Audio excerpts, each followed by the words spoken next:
क्या हुआ जब पाकिस्तान के इस किले में मिला प्रभु श्री राम के बेटे लव कुश का शरीर। आज की वीडियो में रामायण का वो रहस्य हम आपको बताने वाले हैं जो न तो किसी टेलीविज़न सीरियल में आपको देखने को मिला है और न ही यूट्यूब की किसी वीडियो में। आज वो रहस्य हम आपके सामने रखेंगे जो उन सभी लोगों के मुंह पर करारा तमाचा है जो ये कहते हैं रामायण केवल कल्पना मात्र है। आप सभी के मन में हमेशा एक सवाल आता होगा कि आखिर प्रभु श्री राम ने जल समाधि ली तो उसके बाद उनके बेटे लव कुश का क्या हुआ। आज की वीडियो में उसी रहस्य से पर्दा उठेगा और कई कट्टरपंथियों का मुंह बंद होने वाला है। वीडियो शुरू से लेकर अंत तक जरूर देखिएगा, लेकिन सबसे पहले प्रभु श्री राम के सच्चे भक्त अभी के अभी वीडियो को लाइक करके कमेंट बॉक्स में जय श्री राम जरूर लिखें। सवाल ये उठता है, क्या पाकिस्तान में मौजूद लाहौर शहर प्रभु श्री राम के दोनों बेटे लव और कुश ने बसाया था? क्या प्राचीन काल में शहर का नाम लवपुर हुआ करता था? इस घटना की शुरुआत होती है सन 2013 राजस्थान के जयपुर शहर से। दशहरे का पावन पर्व था और उसी उपलक्ष्य में रामलीला का कार्यक्रम रखा गया था। साप्ताहिक इस कार्यक्रम में लोगों को बहुत अच्छी शिक्षा मिली, लेकिन जब इस रामलीला का अंत हुआ तो सभी लोग बहुत खुश थे। सभी जय श्री राम के जयकारे लगा रहे थे, लेकिन वहां पर एक मुस्लिम शख्स खड़ा था जो बहुत जोरों शोरों से हंस रहा था। उसका कहना था ये रामायण केवल कल्पना मात्र है और ये तुम हिंदुओं की सोच का नतीजा है। उस रामलीला में जो प्रभु श्री राम का किरदार निभा रहे थे उनका नाम था प्रथम शर्मा।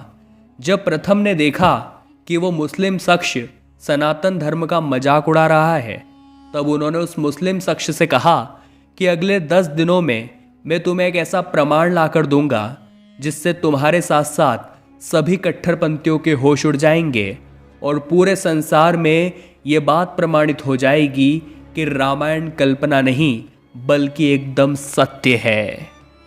प्रथम जी ने चैलेंज तो दे दिया था, लेकिन अब उनके सर पर बहुत बड़ी चुनौती थी। आखिर वो सबूत कहाँ से जुटाए? वे मूल रूप से जयपुर के ही निवासी थे, तभी उन्हें जयपुर के अंदर ही एक ऐसे परिवार के बारे में पता चला जो प्रभु श्री राम के बेटे लव के 307वें वंशज थे। उनका नाम था महाराजा भवानी सिंह और वो आज भी जयपुर में ही निवास करते हैं। जब प्रथम जी ने उनके साथ भेंट करी तो उन्हें सनातन धर्म के बारे में और भी कई बातें जानने को मिली, लेकिन एक ऐसा सच उन्हें जानने को मिला जिसने प्रथम जी को झंझोड़ कर रख दिया। भवानी सिंह जी जो प्रभु श्री राम के बेटे लव के 307वें वंशज थे, उनका कहना था कि पाकिस्तान में जो लाहौर शहर है वो लव और कुश ने ही बसाया है और आज भी वहाँ पर एक ऐसा सबूत है जो अगर तुमने कट्टरपंथियों के सामने रख दिया तो उन्हें घुटनों के बल झुकना ही पड़ेगा और ये मानना ही पड़ेगा कि रामायण कल्पना नहीं बल्कि सत्य है। प्रथम जी उस मुस्लिम शख्स के सामने श्रीलंका से सबूत लाकर रख सकते थे, क्योंकि श्रीलंका में रामायण से जुड़े हुए कई ऐसे स्थान हैं जहां पर कई घटनाक्रम हुए हैं, लेकिन वो उस मुस्लिम शख्स को ये दिखाना चाहते थे कि सनातन धर्म केवल भारत में नहीं बल्कि पाकिस्तान में भी मौजूद है। लेकिन अब प्रथम जी के सामने सबसे बड़ी चुनौती थी आखिर लाहौर कैसे जाया जाए, क्योंकि मूल रूप से वे एक हिंदू थे और पाकिस्तान में हिंदुओं के ऊपर बहुत अत्याचार होते हैं। प्रभु श्री राम का नाम लेकर जैसे तैसे उन्होंने वीज़ा का अरेंजमेंट किया और 5 दिन के लिए वो पाकिस्तान के लिए रवाना हो गए। लाहौर पुराने पंजाब की राजधानी है जो रावी नदी के दाहिने तट पर बसा हुआ है। ये एक बहुत प्राचीन नगर है और कराची के बाद पाकिस्तान में सबसे ज़्यादा आबादी वाला शहर लाहौर को ही माना जाता है। इसे पाकिस्तान का दिल कहते हैं क्योंकि इस शहर का इतिहास, संस्कृति और शिक्षा आज तक बहुत समृद्ध रही है। लेकिन इसके पीछे जब आप रामायण से जुड़ा हुआ कारण जानेंगे तो आपके पैरों तले भी जमीन खिसक जाएगी। हिंदू मान्यताओं के अनुसार वाल्मीकि रामायण से हमें पता चलता है कि श्री राम के जल समाधि लेने से पूर्व उन्होंने अपने पहले बेटे लव को उत्तर और कुश को दक्षिण कोसल का राज्य दिया था।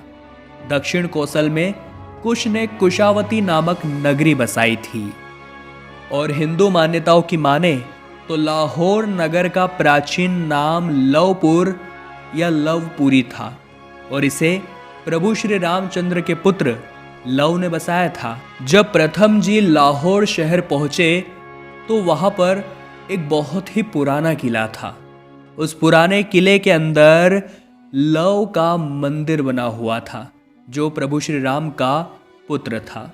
जिस समय पंजाब में सिखों का साम्राज्य था, कहते हैं इस मंदिर का निर्माण उसी समय हुआ था। लेकिन हाल फिलहाल में प्रथम जी ने देखा कि ये मंदिर खाली पड़ा है। वहाँ पर सभी मुस्लिम होने के कारण कोई भी उस मंदिर को देखने करने वाला नहीं था।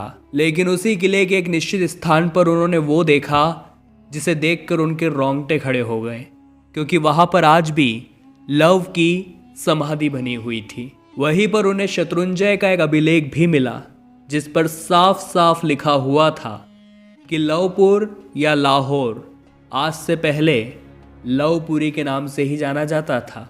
इसे लामपुर भी कहते थे जिसे श्री राम के पुत्र लव ने बसाया था। वास्तव में अपने इतिहास को इतना करीब से देख करके प्रथम जी को बहुत सौभाग्यशाली महसूस हो रहा था। उन्होंने उस पूरे किले की वीडियोग्राफी करी जहाँ पर ऐसे कई सबूत थे जो रामायण के साथ जुड़े हुए थे, जो ये शक को यकीन में बदल रहे थे कि सचमुच में पाकिस्तान के लाहौर शहर को प्रभु श्री राम के पुत्र लव ने ही बसाया था। प्रथम जी ने उस पूरे स्थान की वीडियोग्राफी करी और सबूत लेकर अपने साथ पुनः भारत आ गए। और जब सबूत उस मुस्लिम कट्टरपंथी शख्स को दिखाए तो उसकी आंखों में भी आंसू आ गए, क्योंकि उसका ऐसा मानना था पाकिस्तान एक इस्लामिक देश है, वहाँ पर केवल इस्लाम धर्म ही चलता है। लेकिन जब उसने देखा कि वहाँ पर सनातन धर्म का डंका कई हजार सालों से बज रहा है तो वो भी घुटने के बल गिर गया और प्रथम जी से हाथ जोड़कर माफ़ी मांगने लगा। साथ ही दोस्तों, आपके मन में एक और सवाल जरूर जन्म ले रहा होगा कि लव के बारे में तो हमें सारी जानकारी प्राप्त हो गई, लेकिन कुश जिसे दक्षिण कौशल का साम्राज्य दिया गया था, कुश ने आखिर अपने साम्राज्य का विस्तार कैसे किया?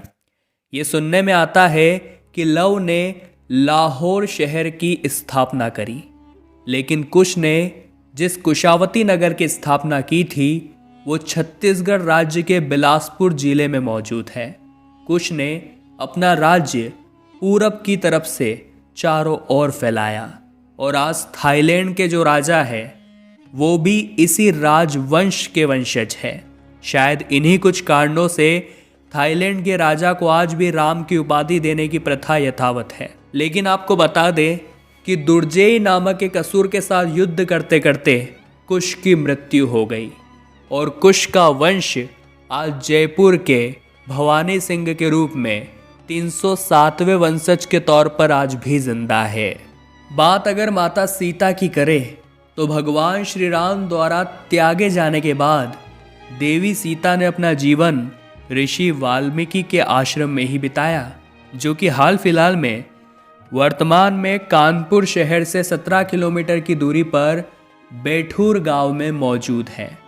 लव कुश की जन्मस्थली भी यही कही जाती है। माना जाता है इसी स्थान पर रामायण ग्रंथ की रचना भी हुई थी। इसी आश्रम के आसपास एक हिंडन नाम की नदी बहती है जिसका पानी गंगा की तरह पवित्र है। इस आश्रम में माता सीता का एक मंदिर भी मौजूद है और यहीं पर माता सीता की रसोई भी बनी हुई है। ऐसी मान्यता है कि यहाँ पर जो बर्तन मौजूद है उन्हीं का इस्तेमाल माता सीता खाना बनाने के लिए किया करती थी। सीता रसोई के साथ ही यहाँ पर एक कुआं भी स्थापित है जिसे लेकर ये कहा जाता है माता सीता इसका उपयोग पानी के लिए किया करती थी। साथ ही यहाँ पर एक पेड़ भी मौजूद है जिसके नीचे बैठकर लव और कुश ऋषि वाल्मीकि से शिक्षा प्राप्त किया करते थे। भगवान राम ने जब अश्वमेध यज्ञ कराया था तो कोई भी राजा श्री राम के घोड़े को पकड़ने की हिम्मत नहीं कर पाया था।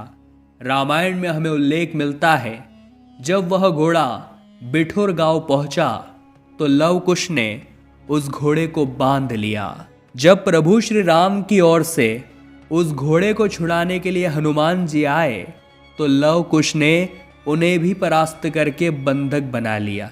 और ये स्थल आज भी बिठुर गांव में बना हुआ है जहां पर हनुमान जी और लक्ष्मण जी को लव और कुश के माध्यम से कैद किया गया था। कहते हैं इसी स्थान पर माता सीता पाताल में समाहित हो गई थी। यानी कि दोस्तों भारत के कोने कोने से हमें रामायण के और सनातन संस्कृति के सबूत देखने को मिलते हैं, लेकिन फिर भी कुछ लोग ये बात नहीं मानते कि रामायण सत्य है। आज की जानकारी उन सभी लोगों के मुंह पर करारा तमाचा है जो रामायण को कल्पना कहते हैं।